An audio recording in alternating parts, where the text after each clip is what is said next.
Pengunggah video unboxing motor Ducati di WSBK Mandalika buka suara dan minta maaf.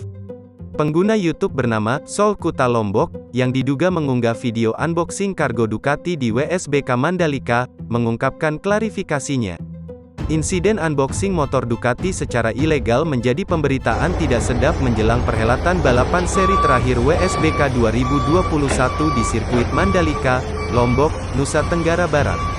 Pihak Ducati dikabarkan meradang karena mendapati box kargo berisi motor nomor 21 milik pebalap mereka, Michael Rinaldi, dibuka secara ilegal dan diutak-atik oleh seseorang yang diduga panitia lokal Mandalika Grand Prix Association, MGPA.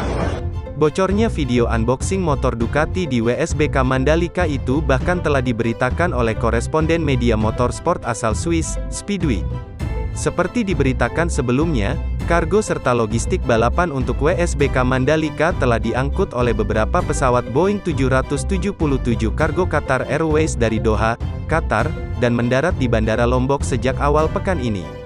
Masalah timbul karena box kargo milik Ducati diketahui dibuka di sirkuit Mandalika.